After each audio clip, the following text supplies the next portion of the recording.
Les petits agriculteurs cultivaient jadis des plantes indigènes à partir de semences communautaires, jusqu'à ce que de puissantes sociétés, dans un effort de marchandisation de l'agriculture et de la production alimentaire, leur vendent des semences génétiquement modifiées et brevetées, ainsi que des engrais chimiques et des pesticides. Si l'on a bénéficié de rendements accrus pendant un certain temps, l'emploi excessif d'engrais chimiques et d'autres méthodes modernes d'agriculture a détérioré les sols et nuit à l'environnement. Ce phénomène, accentué par la montée des prix du pétrole, explique que beaucoup n'aient plus les moyens d'accéder aux méthodes agricoles industrialisées qui dominent désormais la production alimentaire mondiale. Nombre de grandes exploitations agricoles reçoivent une aide financière importante sous la forme de subventions, alors que les exploitations de petite taille n'en bénéficient pas ou ne disposent pas des ressources nécessaires pour accroître leur production.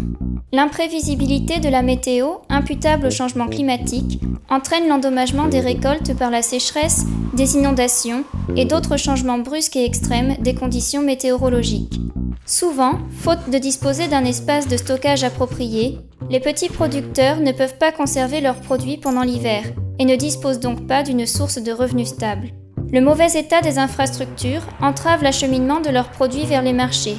En outre, le coût élevé des intermédiaires et les importations alimentaires bon marché sont des facteurs qui ont abouti sur des prix si bas que les producteurs locaux ne peuvent pas rivaliser. Les femmes produisent la plupart des denrées alimentaires, mais se trouvent confrontées à des difficultés plus grandes encore, car elles ne jouissent pas des mêmes droits fonciers que les hommes. Les gouvernements des pays en développement chassent les populations locales de leurs propres terres, qu'ils vendent à des entreprises et des gouvernements étrangers à un prix dérisoire. Ceux-ci investissent à l'étranger dans des terres destinées à la production de denrées alimentaires et de carburant. Les récoltes sont exportées, ce qui laisse la production locale en proie à l'incertitude quant à leur accès à des terres ou aux moyens de se nourrir. Actuellement, un tiers de la production américaine de maïs est transformée en agrocarburants.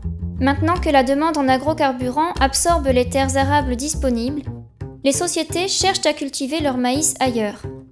Cependant, un plein d'agrocarburants équivaut en moyenne à la consommation annuelle de maïs par personne en Afrique.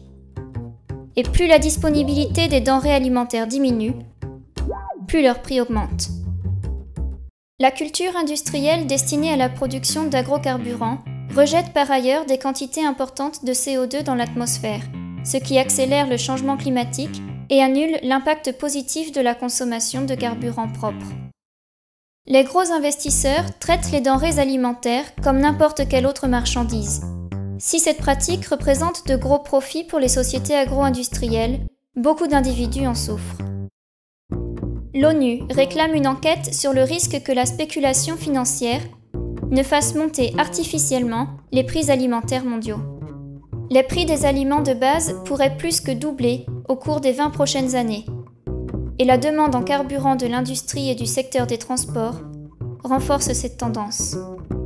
Nous disposons de suffisamment de denrées alimentaires sur notre planète pour nourrir l'humanité entière.